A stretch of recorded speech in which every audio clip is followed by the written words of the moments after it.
नमस्कार दोस्तों, मैं प्रियंका स्वागत करती हूँ आप सभी का हमारी सीडीएस पीवाईक्यू सीरीज़ की एक और क्लास में। आज की हमारी 4th क्लास रहेगी जिसमें हम 2024 में जो सीडीएस सितंबर में कंडक्ट हुआ था उसका सेकंड मतलब उस वाले जो सितंबर में जो सीडीएस कंडक्ट हुआ था ना उसका आज एनालिसिस करेंगे। कौन से सब्जेक्ट का? ज्योग्राफी वाले सब्जेक्ट का हम करेंगे। जो बच्चे नए हैं उनके लिए इन्फॉर्मेशन है कि हमने एक सीडीएस की पीवाईक्यू सीरीज़ है उसको स्टार्ट किया है जिसमें हम लास्ट 5 ईयर्स के जो सीडीएस के पीवाईक्यूज़ हैं उनको सोल्व करेंगे। 2020 से 2025 तक के जो पीवाईक्यूज़ हैं उनको हम सोल्व करेंगे। रिसेंटली हमने 2025 की जो सीरीज़ है उसको कंप्लीट किया है। दोनों पार्ट 1 एंड पार्ट 2 हमने देख लिए हैं ज्योग्राफी वाले सब्जेक्ट के लिए। हमने ये सीरीज़ सब सेपरेटली हर सब्जेक्ट के लिए चलानी है आगे। अभी हम पहले ज्योग्राफी का जो सब्जेक्ट है उसको कंप्लीट करेंगे, उसके बाद जो रेस्ट अदर सब्जेक्ट्स हैं उनको बारी बारी हम लेंगे। ठीक है, तो आज की जो क्लास है वो 4th क्लास रहेगी। आप कंटिन्यूएशन में जो पहले 3 क्लासेस हो चुकी हैं उसको प्लीज़ प्लीज़ प्लीज़ एक बार देख लेना ये क्लास करने से पहले, ताकि आप एक रिदम में हमारी जो क्लासेस हैं अपनी जो क्लासेस हैं उनको फॉलो कर सको। ओके, तो चलिए स्टार्ट कर लेते हैं। हमारा जो फर्स्ट क्वेश्चन है वो क्लाउड्स के टॉपिक से है। क्या जो फर्स्ट क्लास में जो टॉपिक्स लिखवाए गए थे उसमें क्लाउड भी एक टॉपिक था? जी हाँ, अब तक हमने जितने भी सोल्व किए हैं 2024 का फर्स्ट 2025 के दोनों पार्ट, हर एक पार्ट में हमें क्लाउड के टॉपिक से क्वेश्चन है वो देखने को मिला है। तो आपको पता लग जाएगा कि क्लाउड का टॉपिक कितना कितना इंपॉर्टेंट है, तो ये तो छोड़ना ही नहीं है। हालांकि जो ये 2024 का क्वेश्चन है ना पार्ट 2 वाला, ये थोड़ा सा एक माइंड को थोड़ा सा स्ट्रेन देने वाला क्वेश्चन था, क्योंकि थोड़ा टफ कैटेगरी में मैं इस क्वेश्चन को रखूँगी। नॉर्मली जो हमारी एनसीईआरटीज़ हैं उसमें ये जो क्वेश्चन है वो देखने को नहीं मिलता है। ओके, बट स्टिल हम अपने इस क्वेश्चन को सोल्व करेंगे अच्छे से। मैं आपको समझाऊंगी, डिटेल में एक्सप्लेन करूँगी कि इसका करेक्ट आंसर ये कंजस्टेस जो एक वर्ड मीनिंग है इसमें ही लोग कन्फ्यूज़ हो गए थे, बाकी तो कुछ भी इसमें टफ नहीं है। कंजस्टेस जो एक ये वर्ड दे दिया था ना कि कंजस्टेस जो क्लाउड्स हैं उसका मीनिंग हमें नहीं पता था उस टाइम पे जब एग्ज़ाम दिया था, क्योंकि एनसीईआरटी हम पढ़ते हैं रेगुलरली में और एनसीईआरटी में तो ये चीज़ नहीं गिवन है, तो इसलिए थोड़ी सी दिक्कत हुई थी। बाकी देखते हैं क्यूमुलोनिम्बस जो क्लाउड है उसका डेवलप होता है कौन से क्लाउड से, वो ये पूछा है। तो क्यूमुलोनिम्बस में क्यूमुलो मतलब क्यूमुलस क्लाउड तो होना ही है, तो क्यूमुलस देखिए अब हर एक में है। और निम्बस आ गया। अब हमें ये पता है कि जो निम्बस क्लाउड है वो ग्राउंड के नज़दीक बनता है। जो निम्बस क्लाउड है वो कहाँ बनता है? ग्राउंड के नज़दीक बनता है। तो सीरो क्या है भाई? ये तो हाइट पे बनता है। ये तो ऑल्टो क्या है? ये मिडल में बनता है, ये भी कट जाएगा। ठीक है, बच गए अब 2, क्यूमुलस और निम्बो स्ट्रेटस। अब देखिए इसमें एक स्ट्रेटस वर्ड है। स्टेटस वर्ड क्या है? जो लेयर्ड जो स्ट्रक्चर होती है ना क्लाउड्स में उसको हम स्टेटस बोल देते हैं, लेयर्ड स्ट्रक्चर जो होती है।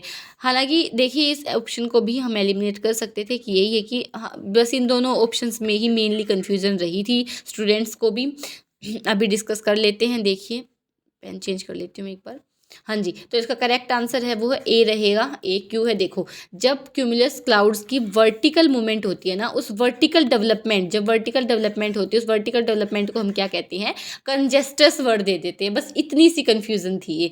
और जो ये क्यूमुलोनिम्बस है क्लाउड्स हैं ये क्या है? वर्टिकल क्लाउड्स ही होते हैं। और ये कौन से क्लाउड्स होते हैं? ये रेन बियरिंग क्लाउड्स हैं। रेन बियरिंग, हैवी जो रेन होती है वो इन्हीं क्लाउड्स की वजह से होती है। कौन से?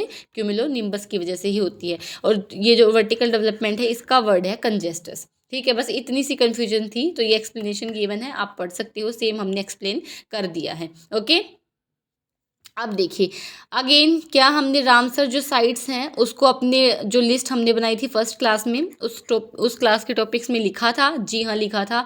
रामसर साइट्स, वेटलैंड, जो हमारे वाइल्ड लाइफ सेंचुरीज़ हैं उसके बारे में भी लिखा था हमने। ठीक है, वाइल्ड लाइफ सेंचुरीज़ हैं, नेशनल पार्क्स हैं हमारे, उनके बारे में भी लिखा था। उसके ऊपर क्वेश्चंस भी हमने देखे हैं दोनों चीज़ों के ऊपर। अब जो नेक्स्ट जो हमारा रहेगा वो कौन सा है? रामसर साइट्स के क्वेश्चन है कि कौन सी रामसर साइट ऐसी है जो यूनियन टेरिटरी के अंदर नहीं है। क्वेश्चन बहुत ध्यान से पढ़ना है। पूछा है कि यूनियन टेरिटरी के अंदर लाई नहीं करती है। तो देखिए आइए देखते हैं। होके रहा ये जम्मू कश्मीर में है, और अब जम्मू कश्मीर है वो एक क्या है? यूनियन टेरिटरी है। पॉइंट कैलीमर है, ये हमारी कहाँ पर है?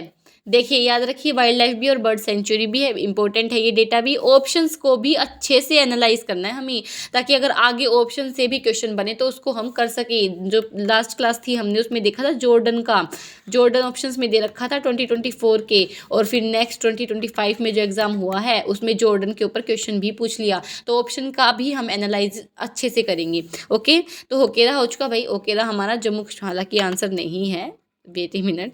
जम्मू कश्मीर इसमें पूछा कौन सा यूनियन टेरिटरी में नहीं है। Point Calimere wildlife sanctuary है, बर्ड सेंचुरी है, ये हमारी कहाँ पर लाई करती है, तमिलनाडु में। तो तमिलनाडु क्या हमारा एक यूनियन टेरिटरी है, second option is the correct option, ये हमारे एक स्टेट में लाई करता है। सोमोरिरी है, ये कहाँ पर है, लद्दाख में है, ये भी हमारी एक यूनियन टेरिटरी है। ओके, और वुलर लेक अगेन सबको ही पता है, मीठे पानी की झील है ये वुलर लेक, ये कहाँ पर है, हमारी जम्मू एंड कश्मीर में, ये भी एक क्या है, यूनियन टेरिटरी है। तो ये लोकेशंस आप देख सकते हैं, होकेरा यहाँ पर है जम्मू कश्मीर में, अगेन वुलर लेक है वो भी हमारी कहाँ है, जम्मू कश्मीर में है, और जो सोमोरिरी है ये कहाँ पर है, लद्दाख में है, ठीक है। और जो हमारा पॉइंट कैलिमर है ये कहाँ पर है, तमिलनाडु में। ओके, अब देखिए ये अगेन हमारा जो 11th जो फिजिकल ज्योग्राफी वाला चैप्टर है उसी से ही है, क्रीप का पूछ लिया। जो मास वेस्टिंग जो प्रोसेसेस होते हैं ना, इसके बारे में पूछ लिया कि क्रीप है वो किससे एसोसिएटेड है। देखिए इसका आंसर आएगा डी, कि स्लो स्पीड विद, क्रीप में क्या होती है, सबसे पहले तो हमें फास्ट स्पीड वाला एलिमिनेट कर देना, क्योंकि फास्ट स्पीड नहीं होती है क्रीप के फीचर्स में, स्लो स्पीड होती है विद रोक, जी नहीं, रोक के साथ नहीं होता। क्रीप वाला किसके साथ करता है, सोयल के साथ करता है, स्लो मूवमेंट। ओके, ये देखिए क्रीप क्या है, एविडेंस ऑफ स्लो मूवमेंट, ये दिखा रखा है कि जो पेड़ है थोड़ा सा हल्का सा इस ढलान में है और इस टाइप से, ठीक है। देखिए इसका आंसर डी है, क्रीप क्या रहेगा, सोयल के साथ जो हल्की सी मूवमेंट रहेगी, स्लो स्पीड, वो होगा। ओके, नेक्स्ट देखिए हिमालयन ग्लेशियर्स का है एंड देयर लोकेशन, की जो हिमालयन ग्लेशियर्स गिवन है उनकी लोकेशन। तो देखिए again mapping, very very important. Mapping तो इनफैक्ट हर एक class, in each and every class I repeat again and again कि mapping is the most crucial part of geography. Okay, you can not avoid mapping at any cost. Political boundaries की बात कर लो आप, reverse की बात कर लो आप, reverse पे कौन सी सिटीज़ हैं उसकी बात कर लो आप, everything can be done through mapping, क्योंकि वो एक विजुअल रिप्रेजेंटेशन हो जाता है and that will be a better understanding of everything. Okay, अब देखिए सियाचिन ग्लेशियर हमारा नुब्रा वैली में है, जी हाँ सही है। चुंगफर जो है कुमाऊं गढ़वाल रीजन में है, देखते हैं। जेमू ग्लेशियर ये हमारा कहाँ पर है, सिक्किम में है, अगेन फेमस है ये भी, तो ये तो हमें पता होना ही चाहिए, जेमू ग्लेशियर सिक्किम में है। ओके, तो ये ऑप्शन हमारा इनकरेक्ट हो जाता है, थर्ड को एलिमिनेट कर दीजिए, हो गया। नेक्स्ट देखिए गाशेर ब्रूम है, वो पीर पंजाल रेंज में है, जी नहीं, ये हमारा जो गाशेर ब्रूम है वो कहाँ है, काराकोरम रेंज में, मैप में आपको दिखाऊंगी मैं। ओके, तो देखिए हमारा पहला सही है, जी हाँ। दूसरा देखिए जो सेकंड है वो चुंगफर जो है कुमाऊं है, ये देख लेते हैं एक बार कहाँ पर है हमारे मैप में,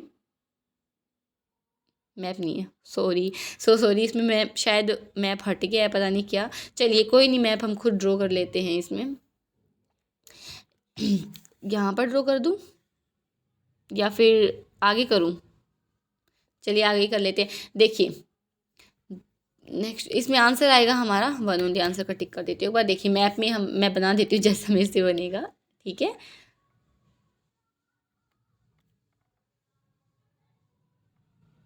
ये मैंने नेपाल को छोटा ही बना दिया इसलिए थोड़ा सा ऐसा लग रहा है, ठीक है। अब देखिए जो हमारा जेमू ग्लेशियर है वो कहाँ पर है, सिक्किम में है, तो यहाँ पर क्या हो जाएगा हमारा जेमू, ठीक है। नेक्स्ट क्या था हमारा, सियाचिन है नुब्रा वैली में, सियाचिन ग्लेशियर यहाँ पर लाई करता है। फिर क्या था हमारा गाशेर ब्रूम जो कि कहाँ पर है, काराकोरम जो रेंज है उसमें है, और काराकोरम रेंज यहाँ पर लाई करती है, ठीक है। और जो हमारे पीर पंजाल रेंज है वो यहाँ पर लाई करती है, बहुत डिफरेंस है दोनों में। गाशेर ब्रूम काराकोरम की ही रेंज है, ओके, काराकोरम रेंज है और यहाँ पर गाशेर ब्रूम है वो लाई करता है, इसका एक माउंटेन पीक है काराकोरम रेंज का, गाशेर ब्रूम, ठीक है। चुंगफर जो ग्लेशियर है वो कहाँ पर है, नंगा पर्वत रीजन में, और नंगा पर्वत कहाँ पर है हमारा, जम्मू कश्मीर में ये नंगा पर्वत है। यहाँ से ही हमारे जो ग्रेट हिमालय है उसकी शुरुआत होती है, और यहाँ पर क्या है, चुंगफर ग्लेशियर है। तो ये हो गया हमारा मैप। ओके, बाकी इसमें अच्छी खासी रिप्रेजेंटेशन है, आप आराम से याद कर सकते हैं, काशेर ब्रूम का, काराकोरम, सियाचिन, नुब्रा वैली, जेमू, सिक्किम। तो ये इजीली आपके लिए, सिर्फ आपके लिए इतनी ज़्यादा मेहनत करी जा रही है कि आपको अच्छे से चीज़ें याद हो जाए, आप विजुअलाइज कर पाएँ चीज़ों को। ओके, ऐसा नहीं कि सिर्फ टेक्स्ट में दे दिया। ओके। अब देखिए रिवर्स के बारे में, अगेन क्या हमने टॉपिक नहीं लिखा था रिवर्स का इम्पोर्टेंट है? जी हाँ लिखा था, बिल्कुल लिखा था पहली क्लास में। तो देख लेते, देखो बराक रिवर के बारे में है कि जो ये बराक रिवर है ये मेघना की हेड स्ट्रीम है और ये राइज करती है मेघालय से। जी बिल्कुल नहीं, अगर हमने थोड़ा भी मैपिंग इंडिया की जो रिवर्स वाली मैपिंग होती है अगर उस पर थोड़ा भी ध्यान दिया होगा तो हमें ये तो पता है कि बराक रिवर की डायरेक्शन मेघालय से नहीं होती है, वो मणिपुर हिल्स है वहाँ से राइज करेगा। तो ये जो हमारी स्टेटमेंट है वो बिल्कुल गलत हो जाती है। देखिए पहली गलत हो गई। अब ऐसा नहीं है कि मैं आपको ये बता दूं कि देखिए एलिमिनेशन ट्रिक से हम ये कर सकते हैं ये कर सकते हैं, पूरा एक्सप्लेन करके देखेंगे, एलिमिनेशन भी देखेंगे हम कैसे कर सकते हैं। दो ऑप्शंस एलिमिनेट हो गए, मतलब 50-50 वाले चांस भी हम आ चुके हैं।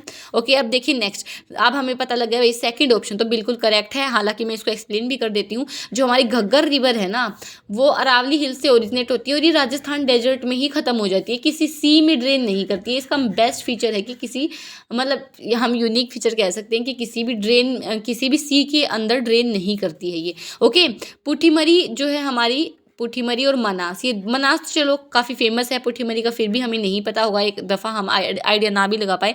पर पुठीमरी भी हमारी जो ब्रह्मपुत्र रिवर है उसकी क्या है, ट्रिब्यूटरी है। एक बार देख लेते हैं मैपिंग में, ये देखिए हमारी ब्रह्मपुत्र रिवर फ्लो कर रही है, कहाँ से एंटर होती है ये, कौन सी पीक से। ये आपके लिए होमवर्क रहेगा कि जो हमारी ब्रह्मपुत्र है वो इंडिया में कौन सी पीक से एंटर होती है। पता नहीं रेड पेन की विजिबिलिटी है या नहीं है, एक बार हम पेन चेंज करके देख लेते हैं, ब्लैक वाला करके देखें। ठीक है, क्योंकि आई थिंक इसमें ना रेड की विजिबिलिटी है नहीं, तो आप लोगों को प्रॉब्लम होगी इसको देखने में, है ना।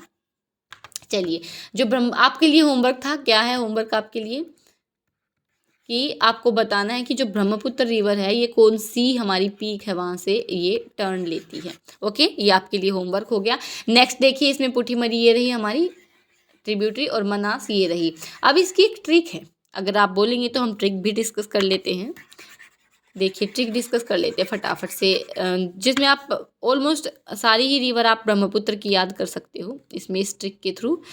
पेन नहीं समझ आ रहा यार आज, क्या चक्कर है, थोड़ा सा ना विजिबिलिटी में मुझे लग रहा है प्रॉब्लम। यहाँ पर लिख देती हूँ ना ट्रिक, वेट ए मिनट बस, यहाँ पर लिख देते हैं ट्रिक, आराम से हो जाएगा। चलिए यहाँ लिखते हैं ट्रिक अपनी। देखो ब्रह्मपुत्र रिवर की जो ट्रिब्यूटरीज हैं उसके लिए एक ट्रिक है श्री हित, या हम इसको ऐसे हित ऐसे पढ़ेंगे। ओके हित पीली, ठीक है। अब देखिए श्री मतलब धनश्री, आपको ये याद करना पड़ेगा, ठीक है। कि कोई ऐसे नहीं है कि बस एक कीवर्ड बना दिया, आपको बार बार आप अपने माइंड को रिपीट करोगे ना इस कीवर्ड पे तो वो याद कर लेगा इस चीज़ को, जैसे मैंने याद कर रखा आप भी याद कर सकते हो। धनश्री है, सुबनश्री है, श्री से हो गया, दो श्री हो गए, सुबनश्री धनश्री, हित से क्या हो गया लोहित, और पीली से क्या हो गया कोपीली। ओके एक रेडक है, एक मनास है, ये इसकी ट्रिब्यूटरी पुठीमरी है, ये अभी हमने पढ़ी है, दो ट्रिब्यूटरीज पुठीमरी और मनास दोनों ट्रिब्यूटरीज अभी हमने पढ़ी है। तो एक ट्रिक है इसमें, आप मैक्सिमम जो ट्रिब्यूटरीज इसकी ऐसे याद हो जाएंगी हमें, जो इम्पोर्टेंट है मेजर है। ओके और तीस्ता रिवर है वो भी इसकी ट्रिब्यूटरी है। ओके तो ऐसे ना जो ये रिवर्स की मैं शॉर्ट्स बनाऊंगी, इसका मैंने सोचा है कि मैं शॉर्ट्स के थ्रू आपको रिवर्स की ट्रिक है वो शेयर करूंगी। ओके रिवर्स की ट्रिक हम शॉर्ट्स के थ्रू याद कर लेंगे सारी रिवर्स की। ओके नेक्स्ट क्वेश्चन क्या है हमारा, देखिए पोर्ट्स, अगेन क्या हमने पोर्ट्स का टॉपिक लिखा था, क्या इंपॉर्टेंट है यानी पोर्ट्स मिनरल्स लिखे थे ना, तो ये कौन सी हमारी 10th के एनसीईआरटी से ही गिवन है डायरेक्ट क्वेश्चन। ये 10th के एनसीईआरटी इसीलिए मैं कह रही हूँ कि 10th की एनसीईआरटी भी इंपॉर्टेंस रखती है अपना। ओके देखिए सिंगापुर के बारे में है कि वो एक पोर्ट ऑफ कॉल है और एन एंट्री पोर्ट है। पोर्ट ऑफ कॉल मतलब कि जैसे बीच में हमें कुछ सामान है वो चाहिए होता है, शिप पे जब लंबी लंबी यात्रा करते हैं तो हमें जो भी हमारी बेसिक नेसेसिटीज़ का जो सामान है वो चाहिए होता है, तो इस टाइप से हमने ना पोर्ट को क्लासीफाई कर लिया है। तो वो क्लासिफिकेशन आपको 10th क्लास के एनसीईआरटी है उसमें मिल जाएगी। ओके वहाँ से जाके एक बार देख लेना। तो ये बिल्कुल सही है, हमारा सिंगापुर एक एंट्री पोर्ट है। कारवार जो कि कहाँ पर है हमारा, कहाँ पर लाई करता है कारवार, आपको बताना है कमेंट सेक्शन में, मैं भी बता रही हूँ। कर्नाटका, कारवार कहाँ लाई करता है हमारा, कर्नाटका में लाई करता है। ओके ये क्या है, एक नेवल पोर्ट है जी, देखेंगे इसको। डोवर, डोवर क्या है? एक इंग्लैंड का है Dover, very very important. Dover port कहाँ का है? इंग्लैंड का है। और ये क्या है? एक आउट पोर्ट है। अब देखो जो कारवार है ना कर्नाटका का, वो तो हमारा है नेवल पोर्ट, ये एनसीईआरटीज में गिवन है सारा डेटा, ठीक है। थर्ड जो है डोवर पोर्ट, वो हमारा एक आउट पोर्ट नहीं है। डोवर पोर्ट एक आउट पोर्ट नहीं है, तो दो ऑप्शन एलिमिनेट। फर्स्ट हमें पता है सही है, फर्स्ट ओनली नहीं है सही, सेकंड भी सही है, ठीक है। जो कारवार जो हमारा कर्नाटका का जो कारवार है, कारवार जो कर्नाटका का है, ये क्या है? एक नेवल पोर्ट है, ओके। ये याद रखना है। एंट्री पोर्ट क्या है? सिंगापुर। पोर्ट ऑफ कॉल भी है सिंगापुर, ओके। नेक्स्ट देख लेते हैं हेडलेस सेल। अब देखो ये अगेन क्लाइमेटोलॉजी वाले से ही है, क्लाइमेटोलॉजी जो हम पढ़ते हैं उसी से ये डायरेक्ट क्वेश्चन। सॉरी यार, स्पेलिंग्स कई बार मिस्टेक कर देती हूँ मैं। क्लाइमेटोलॉजी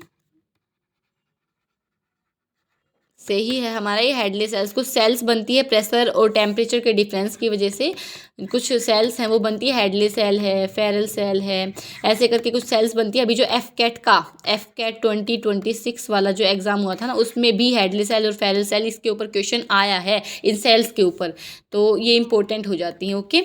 देखो Hadley cells are key to understanding the wind patterns of the earth. जी हाँ, बिल्कुल सही है। ये जब हम पढ़ेंगे आगे डायग्रामेटिक रिप्रेजेंटेशन में तो आपको और अच्छे से समझ आ जाएगा। अब एक काम करो, सबसे पहले इस वीडियो को पॉज करो यहीं की यहीं, और अपने एंड से इस क्वेश्चन को सोल्व करने की कोशिश करो। Try to arrive on an answer अपनी तरफ से, फिर इसका एक्सप्लेनेशन आपको देखना है, ओके। ये काम करना है, पहले वीडियो को पॉज करो। नेक्स्ट देखो, Hadley cells are formed because of equator is heated more strongly by the sun rather than other places, creating thermal circulation. Very very important, और ये सही भी है स्टेटमेंट, तो इसमें करेक्ट आंसर हो जाएगा हमारा एक। करेक्ट एक्सप्लेनेशन है इसी वजह से कि जो इक्वेटर पे जो हीटिंग होती है ना, उस हीटिंग की वजह से क्या होता है, एक लो प्रेशर है वो क्रिएट होता है, ओके। एटमॉस्फेरिक हीटिंग की वजह से क्या होता है, एक लो प्रेशर है वो क्रिएट होता है, उसकी वजह से ये जो सेल्स है वो बनती हैं आगे फर्दर। तो ये बिल्कुल सही है। देख लेते हैं एक बार, देखिए ये हमारा इक्वेटर है, यहाँ पर क्या हो रहा है, एयर राइज कर रही है, मतलब यहाँ पर वार्म एयर है। रेड का मतलब क्या है, एयर क्या है, गर्म, और ब्लू का मतलब क्या है, एयर क्या है, ठंडी, ओके। ये टेम्परेचर दिखा रखे कलर्स से, डिफरेंट कलर से एयर के। यहाँ पर क्या हुआ भाई, सनलाइट डायरेक्टली पड़ी, उसकी वजह से क्या हुआ, एयर है वो गर्म होगी, हल्की हो जाएगी। अगर एयर गर्म होगी तो वो क्या होगी, लाइटर हो जाएगी। हमने पहले की क्लासेस में भी चीज़ है वो स्टडी की है। तो अगर गर्म हो जाएगी तो वो ऊपर उठेगी, और ऊपर उठ के फिर वो ऐसे डाइवर्ज कर जाएगी दो डायरेक्शंस में, और फिर आगे जाके जो 30 डिग्री की पे क्या करेगी, सब ट्रॉपिकल हाई बनाएगी। हाई का मतलब जो कूल एयर है वो सिंक हो रही है, और 30 डिग्री पे जाके ये सिंक हो जाएगी यहाँ पर, ओके। सिंक होकर फिर ऐसे ये जो सेल है ये पूरी की पूरी सेल बनेगी। इसको हम वोकर सर्कुलेशन भी कह देते हैं, वोकर सर्कुलेशन, ओके। इसका दूसरा नाम, इन सेल्स में जो बनता है पूरा सर्कुलेशन, उसको वोकर सर्कुलेशन भी बोल देते हैं। तो इसके इसी की रीज़न की वजह से आगे जो फर्दर हमारी बनेंगी ना, फेरल सेल बनेगी, फिर हमारी पोलर सेल बनेगी, तो ये जो आगे फर्दर सेल्स बनेंगी वो हेडलेस सेल की फॉर्मेशन की वजह से ही बनेंगी। इसीलिए वो जो स्टेटमेंट है हमारी वो बिल्कुल करेक्ट हो जाती है, okay. Moving on to the next question, जो कि ओशन करंट्स का है। ओशन करंट्स के बारे में है कि ओशन करंट्स है वो डोमिनेटेड बाय ह्यूज सरफेस जो गायर्स हैं, that are driven by the global surface wind pattern. हाँ जी, वेरी, ये बिल्कुल सही है हमारे। अगर आपने सुना होगा सरगासो जो गायर बनता है हमारा, कौन सी सी में बनता है, अटलांटिक सी में बनता है, अटलांटिक सी में सरगासो गायर बनता है, वेरी फेमस गायर। तो ये क्या है, फेमस है। तो ये जो मतलब ओशन करंट से इसकी वजह से ही बनता है, तो बिल्कुल स्टेटमेंट सही है।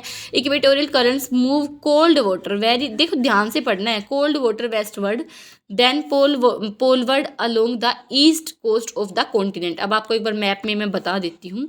देखिए जैसे ये हमारा इक्वेटर यहाँ पर लाई कर रहा है, इक्वेटर लाई कर रहा है, ये हमारा इक्वेटर वाला रीजन हो गया, ठीक है। ये रफली मैंने बनाया है।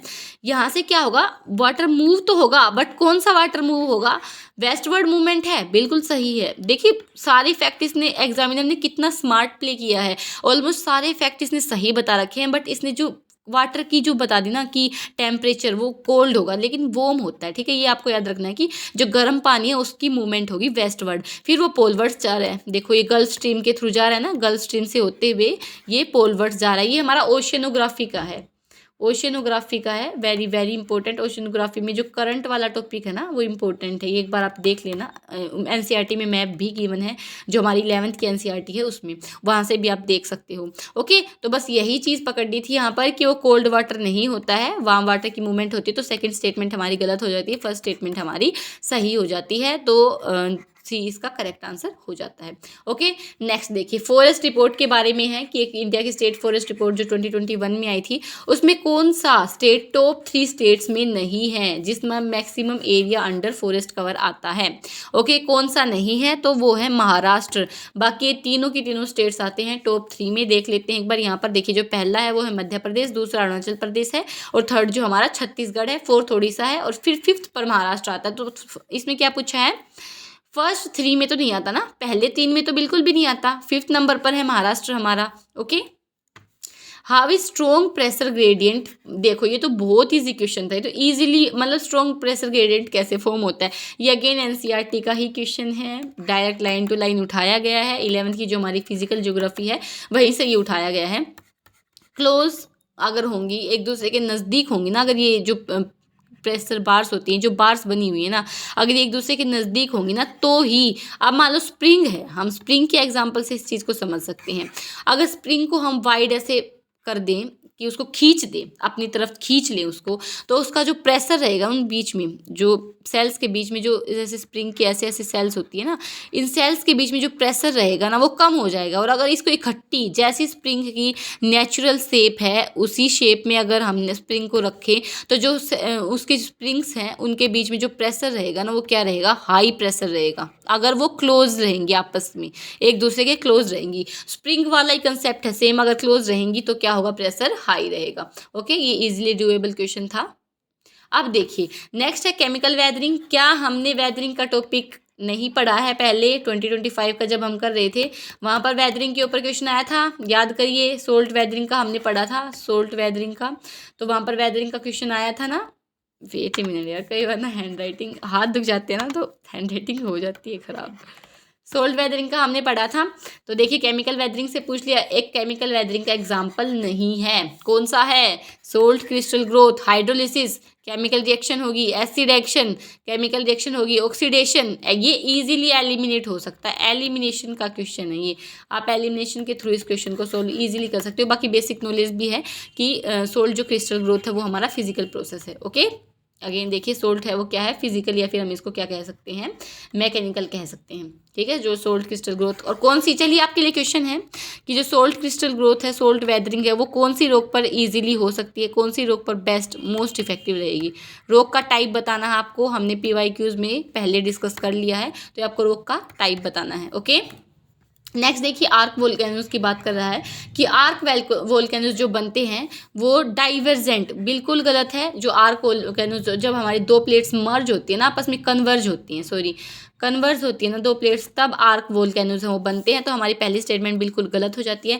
नेक्स्ट देखिए कि सम ऑफ द जो वर्ल्ड के मोस्ट क्लासिकल एग्जांपल है, कोन शेप स्ट्रेटो वोल्केनोज हैं, फिलीपींस के हैं आर्क वोल्केनोज, जैसे मायून है, जापान का माउंट फुजी है, बिल्कुल सही है, ये एग्जाम्पल है आर्क वोल्केनो के। ठीक है, हाईएस्ट जो वोल्केनो है अर्थ पर वो कौन सा है, नेवाडो ओजोस डेल सेल्वाडा, ये कहाँ पर है, एंडीज की जो माउंटेन रेंज है वहाँ पर है। तो ये बिल्कुल सही है हमारी स्टेटमेंट। ये थोड़ा फैक्चुअल डेटा था। ओके, तो जब दो प्लेट्स आपस में क्या कर रही हैं, मर्ज कर रही हैं, कन्वर्ज कर रही हैं, तब क्या होंगी हमारी, क्या बनेगी, आर्क बनेगी, ओशनिक आर्क बनेगी। ओके, या वोल्केनिक आर्क बनेगी। ओके, नेक्स्ट देख लेते हैं S waves, very very important. क्या हमने इसके बारे में पहले डिस्कस नहीं किया है कि भाई अर्थ क्वेक का जो टॉपिक है वो काफ़ी इंपॉर्टेंट है।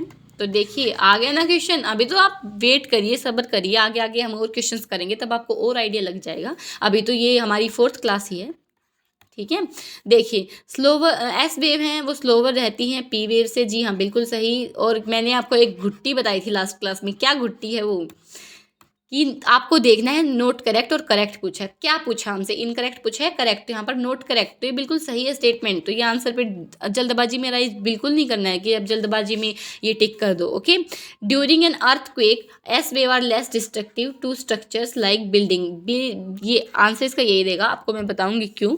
देखिए नेक्स्ट स्टेटमेंट जब तक पढ़ लेते हैं, S waves can travel only through solids and can not travel through earth की आउटर कोर, क्योंकि वो क्या होती है, लिक्विड। देखिए कितना स्मार्ट प्ले है एग्जामिनर का, कि उसने डायरेक्ट लिख दिया कि अर्थ के आउटर कोर। अब बच्चे को पता है कि आउटर कोर लिक्विड होती है तो वो आंसर आराम से कर देगा मार्क, उसको पता लग जाएगा कि ये स्टेटमेंट सही है तो ये आंसर नहीं हो सकती, और नहीं पता होगा तो वो कंफ्यूज हो जाएगा। Okay, seismologist have concluded that the earth outer core must be liquid. देख चलिए इसमें तो चलो नेक्स्ट स्टेटमेंट में दे दिया कि हाँ भाई लिक्विड ही है अर्थ की आउटर कोर हमारी, क्योंकि सॉलिड से ही तो बेस बनेगा ना। जब हम घर बनाते तो सबसे पहले क्या लगाएंगे, सीमेंट, जो कि क्या होती है, सॉलिड। ठीक है, इससे ऐसे याद रखना है। तो इसका आंसर क्या है, एस वेव्स, क्योंकि एस वेव्स है ना, वही एस वेव्स ही हम एक्चुअली में जो हमारी बॉडी है वो हम मतलब फील कर पाते हैं एस वेव्स को ही। ठीक है, पी वेव्स हैं वो हम फील नहीं कर पाते क्योंकि ये काफ़ी फास्ट होती हैं और ये बहुत जल्दी पास कर जाती है, लेकिन जो एस वेव हैं उनकी क्या होती है, स्लो मूवमेंट होती है, और जिस भी चीज़ की स्लो मूवमेंट होगी उसका तो हम फील कर ही लेंगे। ठीक है, तो एस वेव्स को हम फील करते हैं, ये काफ़ी डिस्ट्रक्टिव होती है। ये देखिए डायग्राम से आप समझ जाओगे, बिल्डिंग्स गिर रही है, किस वजह से गिर रही है, एस वेव की वजह से। पी वेव हमारी डिस्ट्रक्टिव नहीं होती हैं, ये आपको याद रखना है कि पी वेव जो हमारी हैं वो डिस्ट्रक्टिव नहीं है। ओके, तो ये हमें याद रखना है, वेरी वेरी इंपॉर्टेंट। तो देखिए पी वेव और एस वेव तो आप पढ़ ही लीजिए प्लीज़। ठीक है, 11th की एनसीईआरटी में आपको मिल जाएगा फिजिकल ज्योग्राफी में। नेक्स्ट देखिए, इसमें अगेन रिवर्स से क्वेश्चन आया या नहीं आया, इसका बेसिन पूछ लिया है ना। मैपिंग से हम इजीली इस क्वेश्चन को कर सकते हैं अगर हमने रिवर्स का मैपिंग किया है तो। ये तीनों के तीनों स्टेट्स में, क्योंकि ट्रिब्यूटरीज जो गंगा रिवर बेसिन का मतलब ये नहीं है सिर्फ गंगा रिवर जहाँ से फ्लो कर रही है, उसकी ट्रिब्यूटरीज को भी हम इंक्लूड करेंगे बेसिन में। ओके, ये बेसिन वर्ड ही इसलिए किया गया है यूज़ क्योंकि यहाँ पर हमें ट्रिब्यूटरीज भी इंक्लूड करनी है। ओके, तो इसमें क्या है, राजस्थान, क्या आपको याद आ रही है, चंबल जो कि रेवाइंस बनाती है, चंबल के बीहड़ याद हैं। राजस्थान से, हिमाचल प्रदेश से भी ट्रिब्यूटरीज आती हैं और छत्तीसगढ़ से भी ट्रिब्यूटरीज आती हैं, हमारी गंगा को ज्वाइन करती हैं। छत्तीसगढ़ की ट्रिब्यूटरीज भी आती हैं, गंगा को ज्वाइन करती हैं। वेट मिनट, हाँ ठीक है, छत्तीसगढ़ हिमाचल प्रदेश से भी आएंगी और चंबल रिवर तो है ही राजस्थान की तरफ से फ्लो करेगी। ओके, तो ये आपको याद रखना है। अब देखिए नेक्स्ट क्या है हमारा, Kabini. Kabini river, again river का ही क्वेश्चन आ गया है तो रिवर इंपॉर्टेंट है। काबिनी रिवर कावेरी की ट्रिब्यूटरी है, इसको भी, इसकी अदर जो ट्रिब्यूटरीज हैं जैसे हेमावती है, शिमसावती है, अर्कावती है, ऐसे करके इसकी ट्रिब्यूटरीज है। लक्ष्मण तीर्थ है, लक्ष्मण तीर्थ भी इसकी एक ट्रिब्यूटरी है, लक्ष्मण तीर्थ।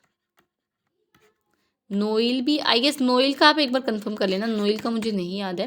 नोइल भी इसकी एक ट्रिब्यूटरी आई गेस, मतलब मैं कंफर्म नहीं हूँ, याद तो है पर कंफर्म नहीं हूँ। ठीक है, तो काबिनी है वो कावेरी की है, और एक होती है कोयना, वो कोयना किसकी है ये आपको याद रखनी, दोनों कंफ्यूज करती हैं आपस में। कोयना है वो कृष्णा रिवर की है, इसको मैं ट्रिक से याद करवाऊंगी, डोंट वरी।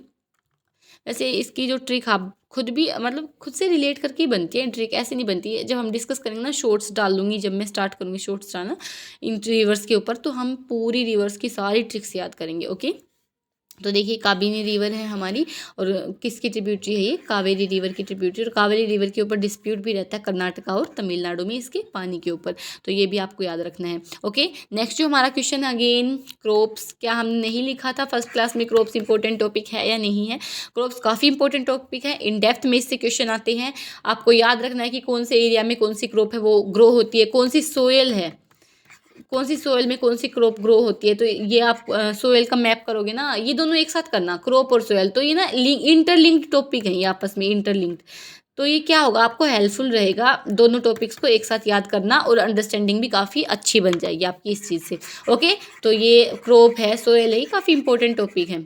ओके, नेक्स्ट देख लेते हैं हम। देखिए नेक्स्ट क्या है हमारा, बाजरा, सॉरी फर्स्ट स्टेटमेंट क्या है कि प्रीडोमिनेंटली कहाँ पर है, राजस्थान, उत्तर प्रदेश और गुजरात। हाँ जी, ये लेस, यहाँ पर बारिश कम होती है, और बाजरे को क्या चाहिए, कम बारिश में ही हो जाता है बाजरा। लेकिन जो रागी है वो कर्नाटका और तमिलनाडु में होती है, क्योंकि रागी को क्या चाहिए भाई, रागी को चाहिए रेड सोयल चाहिए, ब्लैक सोयल चाहिए।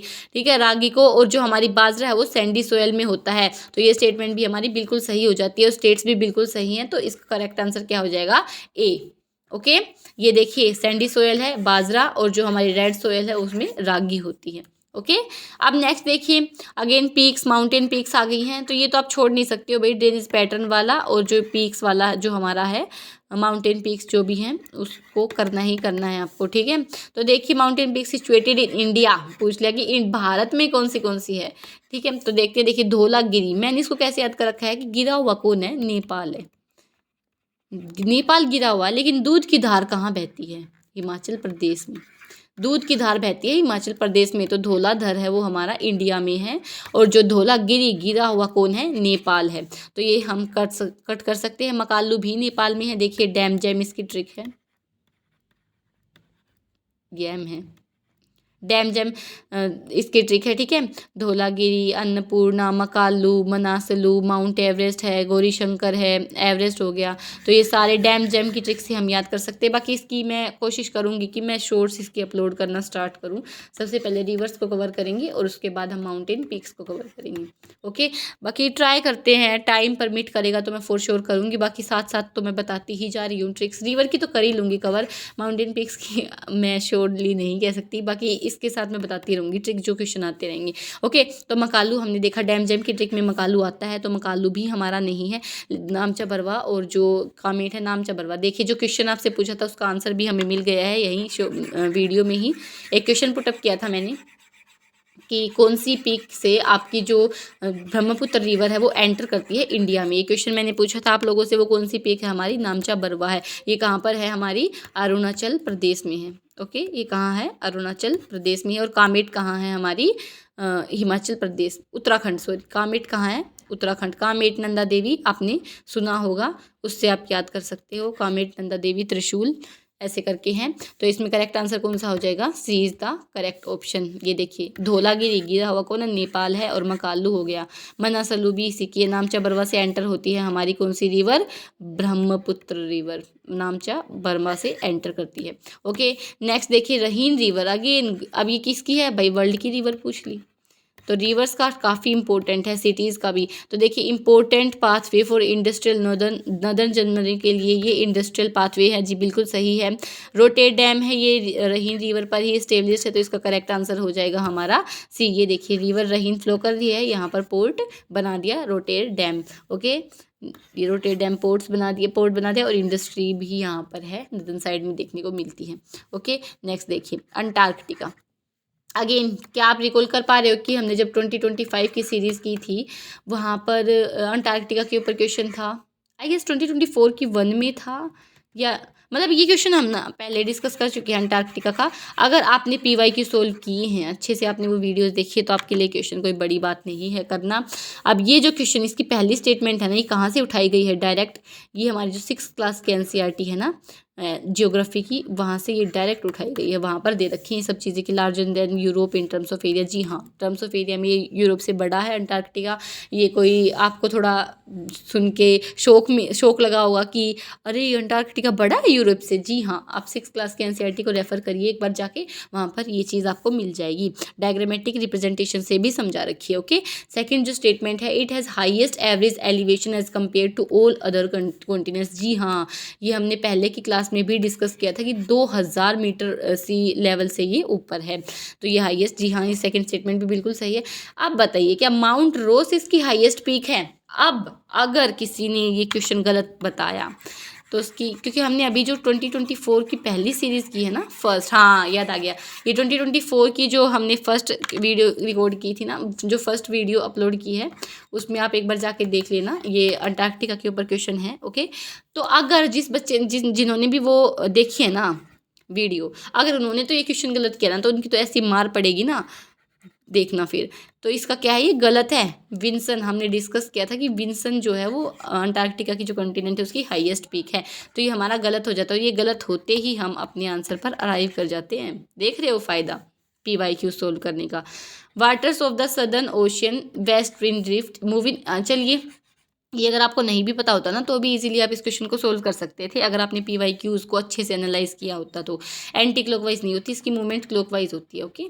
ये अगेन जब आप ओशन करंट्स करेंगे ना, ओशनिक करंट्स जो एनसीईआरटी में गिवन है, वहाँ से आपको ये पता लग जाएगा। ओशनिक करंट वाले चैप्टर में ही ये, ओके, घबराने वाली बात नहीं है। ये देखिए, ये डायग्रामेटिक रिप्रेजेंटेशन है ताकि आपको हमेशा याद रहे कि अंटार्कटिका है वो ब्लू बॉल में बना हुआ है और बड़ा है, और यूरोप है वो ग्रे कलर की में था, छोटा था, ओके। और वेस्ट विंटर की क्या एंटी क्लॉकवाइज मूवमेंट आपको याद रहेगी इस डायग्राम से, जी हाँ। और विंसन जो मैसिफ है वो हाईएस्ट पीक है। तो क्या तीनों स्टेटमेंट्स के आंसर आपको नहीं मिल गए हैं? जी मिल गए हैं। अब देखिए, इसरो के बारे में है। अगेन इसरो के बारे में एक स्टेटमेंट दी गई है कि मतलब स्टेटमेंट दी गई है कि कोई रिसर्च आई थी, उसने रिवील किया था 178% का जो साइज है कौन सी लेक का, गेपांग घाट लेक है, ये कहाँ पर है। देखो इसको ज्योग्राफी, ये करंट में आया होगा, न्यूज़ आई होगी, और इसको जो स्टेटिक से लिंक करके पूछ ले कि भाई कहाँ है ये लेक। तो चलिए बताइए कहाँ है। ये हिमाचल प्रदेश में है। जो गेपांग घाट लेक है ये कहाँ पर है, हिमाचल प्रदेश में है, ओके। तो यहाँ पर हमारे जो 2024 के पार्ट 2 के क्वेश्चन, मतलब कि CDS 2 जो 2024 में हुआ था उसके क्वेश्चन कंप्लीट होते हैं। अच्छे से हमने हर चीज़ को एनालाइज किया है। बाकी आपके लिए जो होमवर्क दिया गया है वो तो आपको करना है, उसके साथ आपको 3 वर्क और करने हैं, 3 काम और हैं आपके लिए। वो 3 काम कौन से हैं? Revise, revise and revise. ये 3 काम तो करने ही हैं आपको, चाहे आप वो होमवर्क वाले क्वेश्चन ना करना, पर ये रिवाइज वाली चीज़ें करनी होगी। 3 काम आपको करने हैं, आपके लिए 3 काम हैं, ये आपको करने हैं। तो चलिए, थैंक यू एवरीवन। ठीक है, मिलते हैं नेक्स्ट क्लास में हमारी, तब तक के लिए रिवाइज करते रहिए।